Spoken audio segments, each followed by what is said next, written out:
بسم اللہ الرحمن الرحیم۔ اب وہ بریکٹ بند ہو رہی ہے، وہ آیت کے جو چھٹے رکوع کے شروع میں آئی تھی دوبارہ آ گئی جوں کی توں۔ یا بنی اسرائیل اذکروا نعمتی التی انعمت علیکم وانی فضلتکم علی العالمین۔ یا بنی اسرائیل اذکروا نعمتی التی انعمت علیکم وانی فضلتکم علی العالمین۔ اے اسرائیل کی اولاد، یاد کرو میرے اس انعام کو جو تم پر ہوا، اس کی وضاحت میں کر چکا ہوں، لیکن یہاں جو الفاظ آ رہے ہیں بہت زوردار۔ وَأَنِّي فَضَّلْتُكُمْ عَلَى الْعَالَمِينَ، میں نے تمہیں فضیلت عطا کی تمام جہانوں پر۔ وَاتَّقُوا يَوْمًا لَا تَجْزِي نَفْسٌ عَن نَفْسٍ شَيْئًا، وَاتَّقُوا يَوْمًا، اور ڈرو اس دن سے، لا تجزی نفس عن نفس شیئا، جس دن کوئی جان کسی دوسرے کے کام نہ آ سکے گی۔ ولا يقبل منها شفاعہ، اور نہ کسی سے کوئی سفارش یا شفاعت قبول کی جائے گی، کیٹیگوریکل ڈینائل۔ ولا يؤخذ منها عدل، نہ کسی سے فدیہ قبول کیا جائے گا۔ ولا هم ينصرون، اور نہ انہیں کوئی مدد مل سکے گی۔ یہ ترتیب ذہن میں رکھیے۔ اور دوسری آیت بھی جو کہ تو صرف یہ ہے کہ ترتیب تھوڑی سی بدلی ہے۔ بریکٹ یوں بناتے ہیں تو اس کی چونچ ادھر ہوتی ہے تو اس کی چونچ ادھر ہوتی ہے، تو اسی طریقے سے ذہن میں رکھیے کہ دوسری آیت کی ترتیب تھوڑی سی بدل دی ہے، درمیانی، اور وہ بھی درمیان میں چونچ والا معاملہ جو ہوتا ہے۔ وَاتَّقُوا يَوْمًا لَا تَجْزِي نَفْسٌ عَن نَفْسٍ شَيْئًا، یہ تو جو کہ تو وہی ہے، ڈرو اس دن سے جس دن کوئی جان کسی دوسری جان کے کام نہ آ سکے گی۔ ولا يقبل منها عدل، وہاں کیا تھا؟ ولا يقبل منها شفاعۃ، یہاں کیا آیا؟ ولا يقبل منها عدل، نہ اس سے کوئی فدیہ قبول کیا جائے گا۔ ولا تنفعها شفاعۃ، یہ شفاعت بعد میں لے آئے، عدل پہلے لے آئے، وہاں شفاعت پہلے ہے، عدل بعد میں، بس یہ تبدیلی ہے۔ ولا هم ينصرون، اور یہ پھر جو کا تو وہی جو پہلی آیت میں تھا، جو چھٹے رکوع کی دوسری آیت ختم ہوئی، نہیں انہیں کوئی مدد مل سکے گی۔ وَإِذِ ابْتَلَىٰ إِبْرَاهِيمَ رَبُّهُ بِكَلِمَاتٍ فَأَتَمَّهُنَّ، اور ذرا یاد کرو جب ابراہیم کو آزمایا اس کے رب نے بہت سی باتوں میں۔ میرا ایک کتاب چاہے حضرت ابراہیم کی شخصیت پر، حج اور عید الاضحیٰ اور ان کی اصل روح، اور اس میں ایک تحریر ہے، ایک تقریر ہے، جو تحریر ہے وہ مجھے بہت پسند ہے کہ کیسے کیسے امتحان آئے ہیں حضرت ابراہیم علیہ السلام پر۔ فَأَتَمَّهُنَّ، اب یہ ایک جملے میں ایک پوری داستان ہے، اس نے ان سب کو پورا کیا، سب میں پاس ہو گیا، ہر امتحان سے کامیابی کے ساتھ، with flying colors، ہر امتحان سے نکلے۔ قال انی جاعلک للناس اماما، تب ہم نے کہا اے ابراہیم اب میں تمہیں نوع انسانی کا امام بنانے والا ہوں۔ قال ومن ذریتی، انہوں نے کہا اور میری نسل کے بارے میں بھی یہ وعدہ ہے کہ نہیں؟ قال لا ینال عہد الظالمین، فرمایا میرا یہ عہد ظالموں سے متعلق نہیں ہوگا۔ مطلب کیا ہوا کہ تمہاری نسل میں سے جو صاحب ایمان ہوں گے، نیک ہوں گے، سیدھے راستے پر چلیں گے، ان سے ہمارا وعدہ ہے، لیکن نسلیت کی بنیاد پر نہیں ہے کہ جو بھی تمہاری نسل میں سے لازماً وہ اس وعدے کا مصداق بن جائے۔ وَإِذْ جَعَلْنَا الْبَيْتَ مَثَابَةً لِلنَّاسِ وَأَمْنًا، اور یاد کرو جب کہ ہم نے گھر کو، اپنے گھر کو، بیت اللہ کو قرار دے دیا لوگوں کے لیے زیارت کی جگہ، لوٹ کے آنے، لوٹ کر آؤ، حج کرو، مثابۃ للناس وامنا، اور اسے امن کا گھر قرار دے دیا۔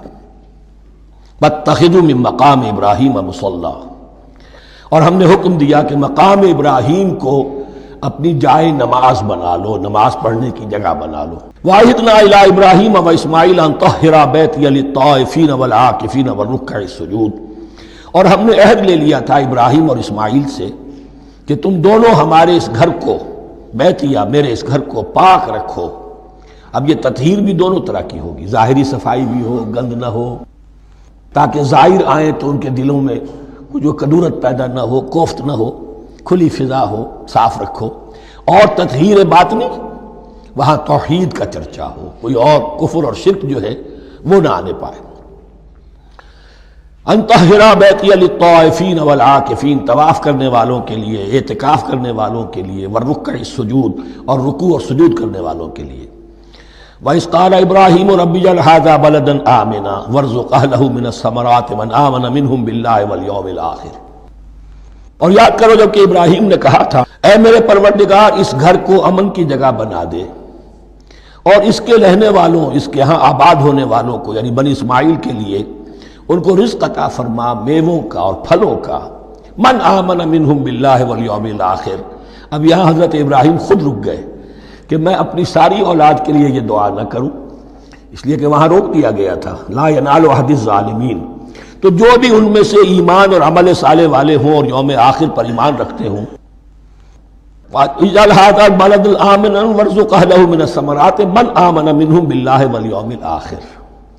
اب یہاں دیکھیے اللہ تعالیٰ نے گویا کہ ہم کہیں گے ازرہ شفقت مسکراتے ہوئے گویا کہ فرمایا کہ ابراہیم قال ومن کفر، تمہاری اولاد میں سے جو کفر کرے گا فأمتعه قلیلا، اس کو بھی میں دنیا کا ساز و سامان تو دوں گا، امامت میں شامل نہیں کر سکتا، لیکن یہ کہ دنیاوی طور پر مال و متاع جو ہے وہ ان کو بھی میں دوں گا۔ ومن کفر فأمتعه قلیلا ثم اضطره الى عذاب النار، ہاں پھر اسے کشاں کشاں لے آؤں گا جہنم کے عذاب کی طرف، وبئس المصیر، اور وہ بہت ہی بری جگہ ہے لوٹنے کی۔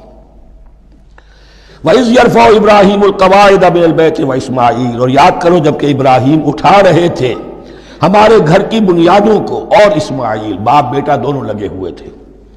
یہاں لفظ جو قواعد آیا ہے اس کو نوٹ کیجئے، قواعد قاعدے کی جمع ہے اور یہ بنیادوں کو کہا جاتا ہے، اور اس میں اشارہ ہے حضرت ابراہیم اصل معمار اور بانی نہیں ہے کعبے کے، کعبہ بنایا ہے حضرت آدم نے۔ ان اول بیت وضع للناس للذی ببکۃ، پہلا گھر۔ اب کیسے ممکن تھا حضرت آدم علیہ السلام کے زمانے سے لے کر اور حضرت ابراہیم تک کم و بیش جو ہے 4000 برس ہے، عام اندازہ جو ہے تورات کا اگر آپ لگائیں تو کوئی مسجد نہیں بنی ہوگی کیا؟ یہ پہلا گھر ہے، پہلا وہ گھر خدا کا۔ تو اس کی بنیادیں رہ گئی تھیں، باقی وہ امتداد زمانہ سے، اور چونکہ یہ سیلاب کا راستہ تھا، سیلاب کی وجہ سے وہ سب جو ہے دیواریں بہہ گئی تھی، صرف بنیادیں تھیں۔ ان بنیادوں کو پھر وَإِذْ بَوَّأْنَا لِإِبْرَاهِيمَ مَكَانَ الْبَيْتِ، یہ سورہ حج میں جا کر مضمون تفصیل سے آئے گا۔ اب میں آئے گا کہتا ہوں، آ چکا ہے حقیقت کے اعتبار سے، اس لیے کہ یہ ساری مکی صورتیں ہیں جو نازل ہو چکی ہیں سورہ بقرہ سے بہت پہلے۔ تو جب وہ ان بنیادوں کو اٹھا رہے تھے تو دعائیں مانگ رہے تھے، ربنا تقبل منا انک انت السمیع العلیم، اے رب ہماری اس کوشش کو، ہماری اس مشقت کو، محنت کو قبول فرما۔ باہر گھر بنا رہے ہیں، پتھر اٹھا اٹھا کر لا رہے ہیں، حضرت اسماعیل کی عمر اس وقت لگ بھگ 13 برس ہے، ہاتھ بٹا رہے ہیں۔ ربنا تقبل منا انک انت السمیع العلیم، اے رب ہماری اس کوشش کو شرف قبول عطا فرما، یقیناً تو سب کچھ سننے والا اور جاننے والا ہے۔ ربنا وجعلنا مسلمین لک، اور اے رب ہمیں اپنا فرما بردار بنائے رکھ۔ نوٹ کیجئے ابراہیم کہہ رہے ہیں، تو میں اور آپ اگر مطمئن ہو جائیں کہ میری موت لازماً حق پر ہوگی تو بہت بڑا دھوکہ ہے۔ ڈرتے رہنا چاہیے، اللہ کی پناہ طلب کرتے رہنا چاہیے۔ ربنا وجعلنا مسلمین لک، اے اللہ ہم دونوں کو اپنا فرما بردار بنائے رکھ، ومن ذریتنا امۃ مسلمۃ لک، اور ہم دونوں کی نسل میں سے اٹھائیو برپا کی جو ایک امت جو تیری فرما بردار امت ہو۔ وارنا مناسکنا، اور اے پروردگار تیرا گھر تو ہم نے یہ بنا دیا، اب اس کے جو رسومات ہیں وہ ہمیں سکھا، جو مناسک حج ہیں، ارنا مناسک، اب کیسے حج کریں، کیا آداب ہوں گے، طواف کیسے ہوگا، کیا کریں گے۔ وَتُبْ عَلَيْنَا، اور ہم پر اپنی شفقت کی نظر فرما، اِنَّكَ أَنْتَ التَّوَّابُ الرَّحِيمُ، یقیناً تو ہی ہے بہت ہی زیادہ توبہ کا قبول فرمانے والا اور شفقت کے ساتھ رجوع کرنے والا اور رحم فرمانے والا۔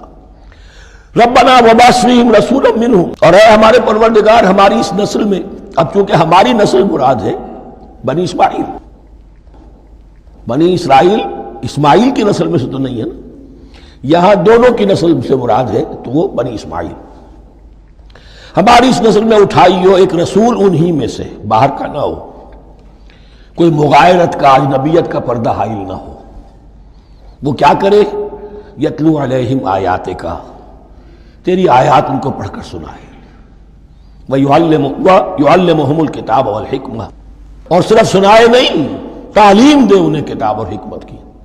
صرف سنا دینا تو بہت آسان کام ہے، سکھانا، تعلیم دینا، دلوں میں بٹھانا، اور حکمت، وَيُزَكِّيهِمْ، اور ان کو پاک کرے، ان کا تزکیہ کرے، ان کے دلوں میں تیری محبت اور آخرت کی طلب کے سوا کوئی طلب باقی نہ رہنے دے۔